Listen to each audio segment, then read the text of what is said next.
La Asociación Evangelística Luis Palau presenta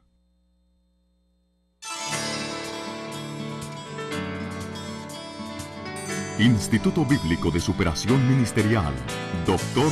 Luis Palau. Muchos saludos, mis queridos consiervos en la obra del Señor. Les saluda Luis Palau con el placer de presentarles esta serie de estudios de superación ministerial en un curso de videocassettes especialmente preparado. Un curso bíblico avanzado, ágil y ameno, con un manual guía y libros de apoyo que le darán una nueva visión, que ampliarán sus conocimientos y que le otorgarán en forma práctica una gran cantidad de elementos que edificarán su vida y ministerio cristiano. Tengo el placer en este día de presentarles al doctor Luciano Jaramillo. Él nos va a dar dos cursos. Primero, exégesis bíblica. Segundo, panorama bíblico. El doctor Luciano Jaramillo es el director ejecutivo de la Sociedad Bíblica Internacional en el mundo de habla hispana. Fue secretario ejecutivo del Comité de Traducción de la nueva versión internacional de tan grande aceptación, y es un hombre que habla el español, el inglés, el francés, el latín y el griego. El profesor es un hombre de honor. Así que con nosotros el doctor Luciano Jaramillo para dictarnos sus clases tan especiales. Con ustedes, el profesor Luciano Jaramillo, con la clase Exégesis Bíblica. Vamos a hablar hoy de lo que llaman los técnicos y biblistas la exégesis bíblica. La palabra exégesis, que suena un poco rara, es un término que viene del griego y literalmente significa sacar de. Exégesis es sacar de. Entonces, relacionado con la Biblia, exégesis quiere decir sacar del texto bíblico todo su contenido, hacer que la Biblia mane de.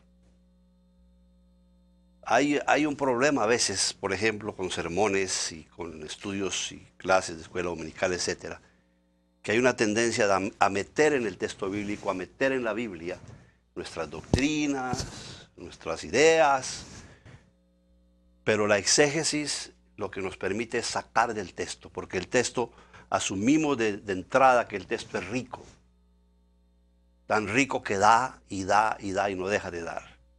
Entonces la exégesis es un instrumento para sacar del contenido bíblico, del mensaje bíblico, del texto bíblico, todo lo que puede darnos.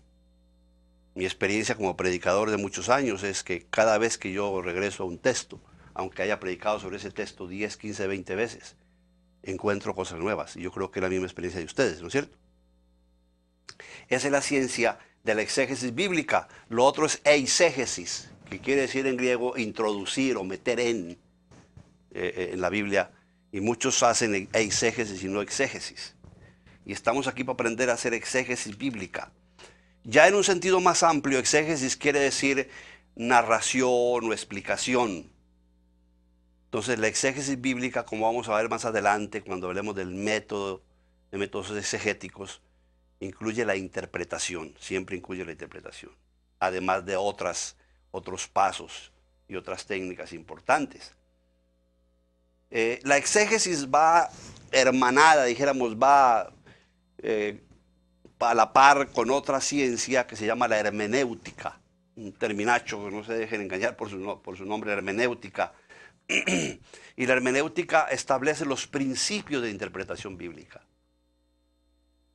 ¿Cuáles son los principios de interpretación bíblica? Por ejemplo, el principio fundamental de interpretación bíblica, para solamente mencionar uno muy general, es que tenemos que acercarnos a la Biblia. Si vamos a hacer exégesis bíblica como creyentes, tenemos que acercarnos a la Biblia como palabra de Dios, creyendo que es la palabra de Dios. Habrá una gran diferencia en su exégesis si usted aplica ese principio y lo cree o no lo aplica, no lo cree. ¿Por qué? Porque la Biblia es un libro no solamente de los cristianos, sino un libro de literatura universal. Y ha sido estudiado por científicos, por lingüistas, por historiadores, por antropólogos, por supuesto, hablando de las culturas antiguas. Pero no siempre se acercan a ella guiados por ese principio de que la Biblia es palabra de Dios, palabra inspirada. Entonces hay una gran diferencia. En lo que usted va a sacar de la Biblia, si aplica el principio hermenéutico de que fundamental de que la Biblia es palabra inspirada o no. Entonces puede ser un libro de curiosidad, un libro muy interesante que nos da ciertos datos antropológicos, de costumbres y formas de vivir y de actuar de los israelitas en los tiempos de la edad de piedra o de la edad de hierro y más adelante, en los tiempos de David, de Salomón, en los tiempos de Jesucristo, etcétera. Pero no nos dan el mensaje como palabra de Dios. Por eso los principios hermenéuticos son supremamente importantes y vamos a ver algunos de ellos más adelante. Ahora, esto nos lleva a nosotros a una parte introductoria en esta clase de hermenéutica, que yo creo que debe ser lo primero que debemos aprender. Le repartimos unas hojitas a ustedes con un cuadro que, poniéndolo en términos muy sencillos, es cómo nos llegó la Biblia. Es sencillamente el proceso a través del cual nosotros recibimos la palabra de Dios. La revelación de Dios contenida en la Biblia, nosotros podemos definirla. Y esto es supremamente fundamental para comenzar un verdadero trabajo de exégesis bíblica. Podemos definirla como el proceso a través del cual Dios transmitió, tomándolo de su mente y su corazón, su pensamiento, sus planes, sus órdenes, sus promesas, sus sentimientos. El proceso a través del cual Dios nos transmitió todas esas promesas, pensamientos, sentimientos, mandamientos, ¿no? A través de ese proceso hasta llegar a nuestro propio corazón, cada uno de nosotros. Y la cosa más maravillosa del proceso de la revelación es que, a pesar de todo ese complicado proceso que nosotros vemos aquí en ese cuadro, el objetivo o el objeto fundamental y último de ese proceso de revelación somos nosotros. Y nosotros es mucha gente. Póngale nombre. Luciano Jaramillo, o el hermano Juan Chorizos, el hermana María Escopeta, yo no sé. Póngale nombre usted, como usted se llame. Eso quiere decir que el proceso de revelación divina se completa cuando el pensamiento y la mente de Dios se convierte en nuestro pensamiento y en nuestra mente. Se hace realidad en nuestro pensamiento y en nuestra mente. Y ahí pasa a ser parte de nuestra vida. Y de la vida de otros a través de nuestro trabajo de evangelización y de comunicación de lo que es el pensamiento y la revelación de Dios. Entonces ya ven ustedes, si ustedes siguen su cuadrito van a ver ustedes que el primer paso es revelación. Y la revelación es la transmisión del pensamiento y la mente divina. En primer lugar, a la mente de los autores humanos que él eligió como transmisores. Hay más de 40 escritores en la Biblia. Hay algunos que son desconocidos, son anónimos. Algunos los conocemos, tienen nombre propio. Todos los profetas tienen nombre propio. Moisés tiene nombre propio, al cual se atribuye todo el Pentateuco, los 5 primeros libros de la Biblia. Y por supuesto, pasando al Nuevo Testamento, casi todos tienen nombre propio, ¿no? De los autores de las cartas hasta los autores de los evangelios. Bueno, esos que llamamos nosotros técnicamente agiógrafos, o los receptores primarios del pensamiento, de la voluntad de Dios, de su revelación, fueron los primeros que Él escogió en su soberanía. No sabemos por qué, no es que fueran ni más bonitos, ni más inteligentes, ni más sabios, sencillamente Él los eligió. Y muchas veces no eligió una persona, sino un grupo. Se transmitió el pensamiento. Ahora, ¿cómo se transmitió ese pensamiento en primer lugar? No fue de forma escrita, porque cuando comenzó a transmitirse la revelación divina, no existía prácticamente la escritura. Y los elementos de escritura eran seguramente rudimentarios, pedazos de piedra, o el cuero vino después, ¿no? Ustedes recuerdan que las tablas de la ley se dice que fueron escritas en piedra. Usted se puede imaginar todo el libro del Pentateuco escrito en piedra. Aún las mismas tablas de la ley, si fueran a bajarlas a Moisés del monte Sinaí, escritos todos los mandamientos como están en el Pentateuco, necesitaría unas cuantas grúas, una grúa muy pesada para bajar todas esas piedras. ¿No? Entonces, la transmisión inicial del pensamiento de Dios y de su revelación fue oral. Y eso es importante considerarlo. Todos pensamos que la Biblia nos llegó a nosotros del cielo. Muchos piensan en forma de un librito con sus pastas y todo, y se le entregaron a Reina Valera. No, la Biblia es un libro que se forjó y se formó a través de más de 2000 años en todos los continentes existentes en ese entonces, dentro de diferentes culturas, 3 lenguas fundamentales, hebreo, griego y arameo, de diferentes partes del mundo entero. Ahora, ese proceso de revelación inicial, entonces, poco a poco, a través de muchos siglos, se convirtió de revelación oral, transmitida de generación en generación en el pueblo. El pueblo semita, como todos los pueblos orientales, son pueblos supremamente dados, o de su esencia está lo que se llama la cultura oral. Aún hoy en día, y usted va a los beduinos del desierto, usted va a los países árabes, que son todos semitas, la transmisión oral de generación en generación es supremamente importante. Y todo lo importante de una familia y de un pueblo, por eso las genealogías son tan importantes en la Biblia. Por todas partes tenemos genealogías. ¿Ve? Entonces las genealogías es mostrar que la tradición se conserva y se aprende la tradición y se conserva oralmente.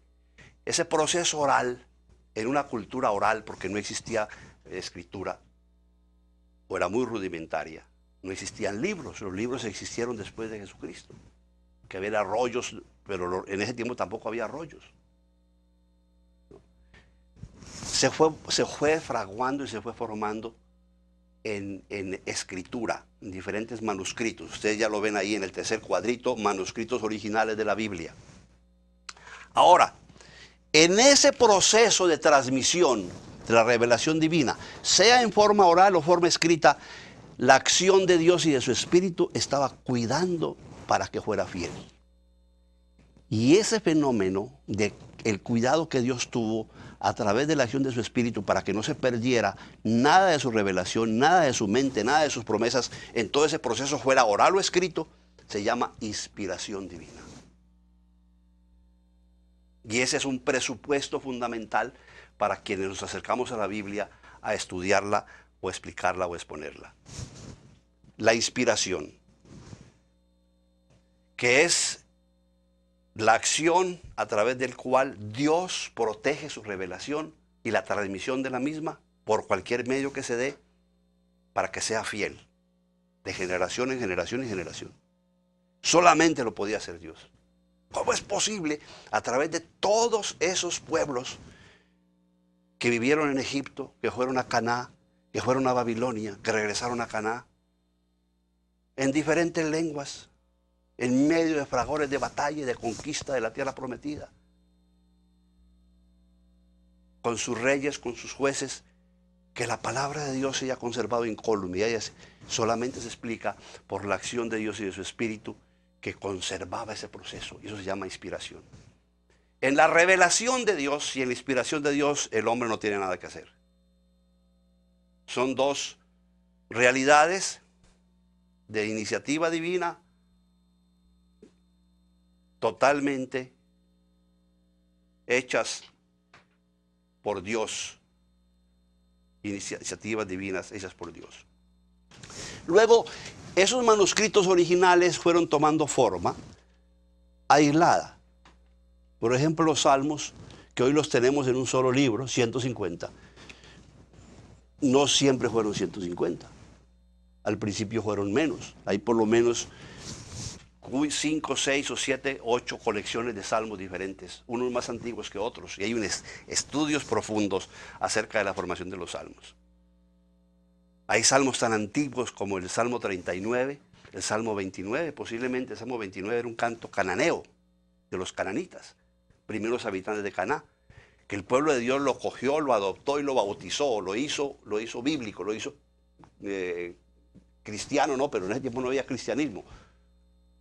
Lo hizo palabra de Dios, le cambió el nombre de Baal por el nombre de Yahvé 13 veces, para que no quedara duda que ese canto tan hermoso del Salmo 29, y que además es el Salmo de la palabra, que destruye, que mueve los montes, que hace cruzar por los aires el relámpago, ¿no? que sacude las selvas.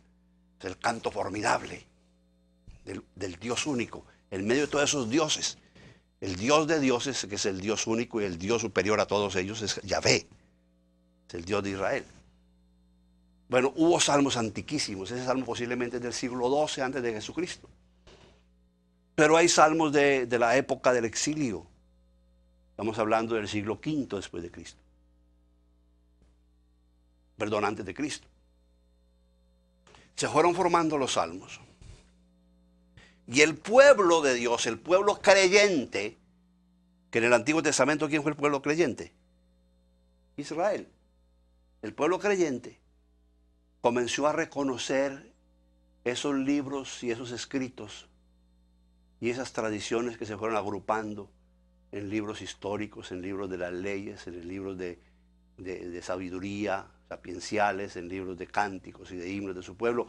Los fueron reconociendo como palabra inspirada, como palabra revelada. Y ese reconocimiento de esos libros, entonces, es lo que llamamos nosotros la canonización. Y ustedes lo tienen ahí ya en el cuadro bajando, la canonización. Y como ahí sí es el pueblo de Dios, el pueblo creyente, el que canoniza los libros, por diferentes formas de hacerlo, a través de sus autoridades, pero básicamente lo canoniza un libro, lo acepta como revelado y como inspirado, usándolo, orando con él, haciéndolo la regla de su vida, y eso se va haciendo de una manera casi espontánea a través de los años, a través de los siglos. Y tenemos el fenómeno que hoy todavía persiste, de que hay diferentes cánones de la Biblia. Pues esa es la razón por qué hay diferentes cánones. Por ejemplo, en un tiempo dado el pueblo de Israel se divide, estamos hablando del siglo VIII, antes de Cristo, se divide en el pueblo de Israel al norte y el pueblo de Judá al sur. Tienen sus propios reyes, se separan. La capital del pueblo del norte, del reino del norte, que se llamaba Israel precisamente, era Samaria. La capital del reino del sur era Judá. Judá era el reino del sur y su capital era Jerusalén. Bueno, los judíos de Samaria solamente reconocieron, y hasta el día de hoy, porque existe todavía judíos samaritanos, 5 libros como inspirados, el Pentateuco. En cambio, los demás judíos siguieron reconociendo los 39 libros que tenemos hoy en el canon judío o palestinense. Ese es un proceso también supremamente interesante. No vamos a hablar de él hoy, pero por eso usted se puede explicar que existían diferentes cánones, porque el pueblo reconocía en un momento dado de su historia. Ahora, tal vez lo que más nos interesa en este momento es cuál es el canon que nosotros los cristianos evangélicos y protestantes admitimos como el canon revelado. Es el canon corto que llamamos, o el canon hebreo, o el canon palestinense. Es decir, el canon reconocido por los judíos cuya capital era Jerusalén, que son los 39 libros del Antiguo Testamento. En el Nuevo Testamento no tenemos problema, porque admitimos los mismos números de libros, por ejemplo, que los católicos romanos y muchos ortodoxos, los 27 libros del canon del Nuevo Testamento, porque fue el mismo proceso. El Nuevo Testamento demoró unos 60 años, 65 años o algo así para escribirse. El primer libro del Nuevo Testamento se escribió unos 25, 30 años después de que murió Jesucristo, hacia el año 50, 52. ¿Y cuál fue ese libro primero que se escribió en el Nuevo Testamento? Sí, señor, la primera carta de Pablo a los tesalonicenses. No es el Evangelio de Mateo como aparece en nuestras Biblias.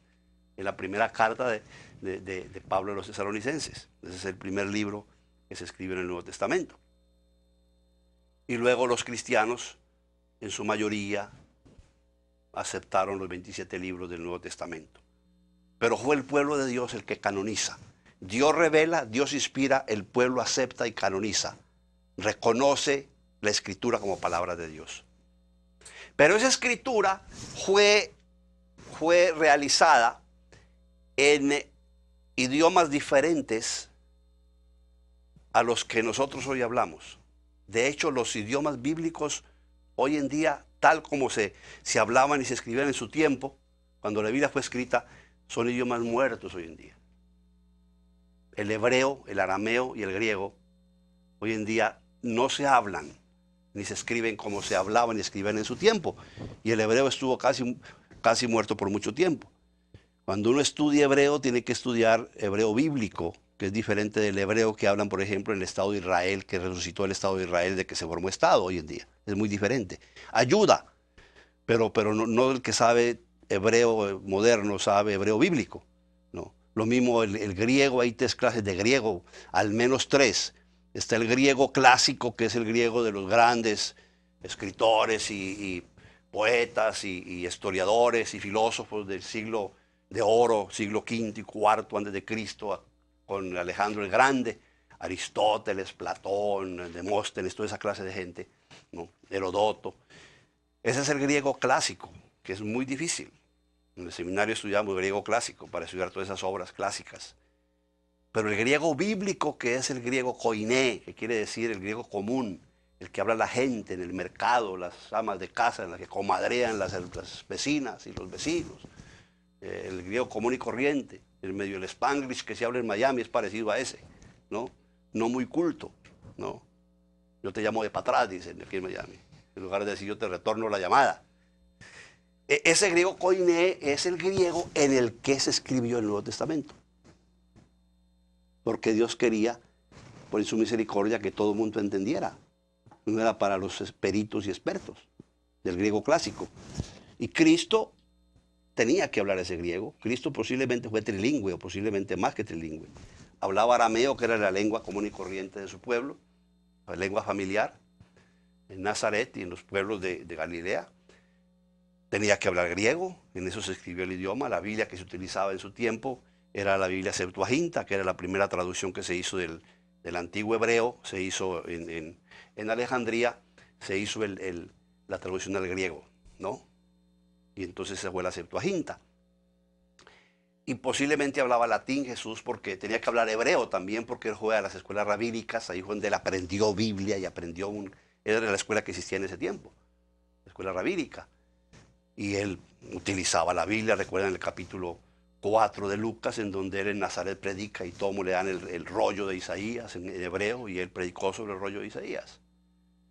Y posiblemente hablaba latín porque se entendió con Pilato, que era un procurador romano, y hizo diálogo con él, ¿no? Y esos procuradores no eran muy inteligentes, ellos no, como muchos que conocemos nosotros que no hablan sino una lengua por acá en esos lugares. Y en cambio nosotros hablamos por lo menos 2, chapuceamos 2, ¿no? Entonces, para traducir todo eso se necesitó estudiar la Biblia, y ahí vienen todas las ciencias y disciplinas bíblicas que Dios nos ha regalado. La traducción bíblica ha utilizado todas esas ciencias de la semántica, la lingüística, la antropología bíblica. Yo les hablaba de mi trabajo como traductor y como coordinador de un equipo de 20 traductores que nos hemos dedicado a una nueva traducción de la Biblia de los idiomas originales. Tuvimos que utilizar todas esas ciencias. Ustedes no se pueden imaginar la importancia del ministerio de la traducción bíblica. Damos por garantizado que abrimos Reina Valera o cualquier otra Biblia moderna hoy en día, o la nueva versión internacional de que les estoy hablando, y no se dan cuenta toda la cantidad de esfuerzo y de trabajo que se ha tenido que hacer para hacer esa traducción, para colocar el texto bíblico a través de lo que se llama el estudio crítico, en el buen sentido de la palabra, científico, de las escrituras, de las lenguas originales, de la antropología, el contexto cultural histórico, convertir en una traducción bíblica Y entonces se nos entregan hoy las versiones modernas de la Biblia. Aquí tenemos, por ejemplo, y vamos a hablar de eso un poco, un Nuevo Testamento con 4 traducciones de la Biblia. Reina Valera 60, Dios habla hoy, la Biblia de las Américas y la nueva versión internacional, que es la más fresca y nueva de todas. 4 versiones de la Biblia. Esa clase de trabajo, y hay unas 15 versiones de la Biblia en español hoy en día que se usan, ha habido unas 50 en la historia del español, pero están más o menos en circulación unas 15, católicas y evangélicas. Teniendo la traducción de la Biblia, entonces ya llegamos a lo que teníamos que llegar. Esas versiones modernas, ustedes ya estamos en el 6º cuadro hacia la izquierda, nos permiten abrir la Biblia en nuestro idioma, y teniéndola en nuestro idioma, podemos interpretarla, no solamente leerla, sino desentrañar el mensaje que Dios tiene en su palabra para nosotros. Recuerden que la revelación de Dios solamente se completa cuando el pensamiento de Dios se hace nuestro pensamiento. Cuando su mensaje se encarna en nuestra vida y en nuestro corazón y en nuestra persona. Y se hace vida de nuestra vida, sangre de nuestra sangre. Para eso revele Dios. Entonces, teniendo la palabra de Dios como la tenemos hoy en día delante de nosotros, en un texto que entiende todo el mundo, por eso la importancia de las traducciones de la Biblia, podemos interpretarla y descubrir el pensamiento de Dios en oración, pidiéndole sus luces para interpretar. Lo que quiero decir antes de terminar esta parte es esto. No debemos confundir, y esa es parte de la exégesis bíblica. Tenemos que tener bien claro, a eso se debe esta parte introductoria, lo que es revelación, y espero que ustedes hayan salido con esas nociones bien claras en este cuadro, que revelación es una cosa diferente a inspiración, que inspiración es una cosa diferente a canonización, canonización es una cosa diferente a estudio científico de la Biblia y a traducción de la Biblia, y que todas estas cosas, revelación, canonización, inspiración, traducción bíblica, son diferentes a la explicación, a la interpretación de la Biblia. Nadie puede decir que la inspiración es revelación, porque no es así. Y ahí está a veces la equivocación de muchos. Dice, Dios me reveló, y quiere decir el señor o señora es que tiene línea directa con Dios, y Dios ya reveló. Tenemos su palabra. Entonces, usted lo que está haciendo es interpretar la revelación de Dios. E interpretándola para la revelación de Dios, la explica al pueblo. Pero para hacer esa interpretación bien correcta, bien adecuada, necesita prepararse.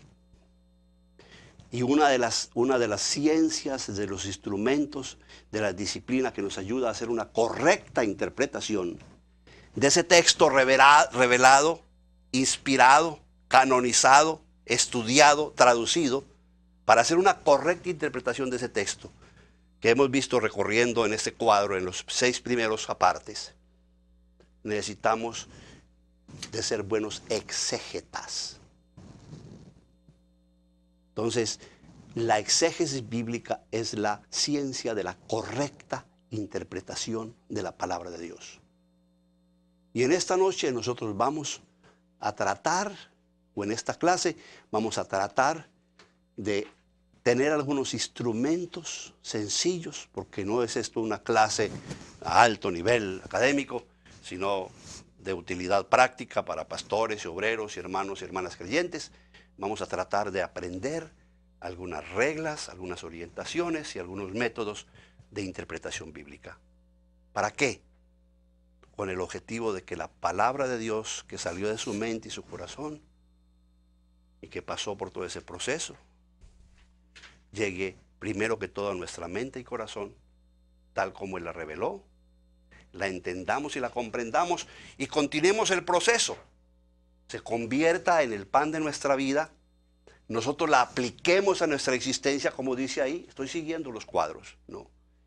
Haga los cambios que Él quiere hacer en nuestra existencia y a través de nosotros, porque la comunicamos a otro, haga esos mismos cambios, se encarne en la vida de otros y haga los cambios que Él quiere hacer en la vida de todos los hombres y mujeres, porque ese fue el objetivo de su revelación.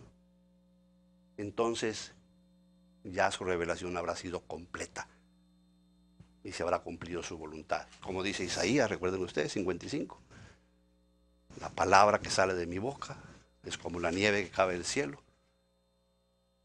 que cumple aquello para lo cual yo la he revelado.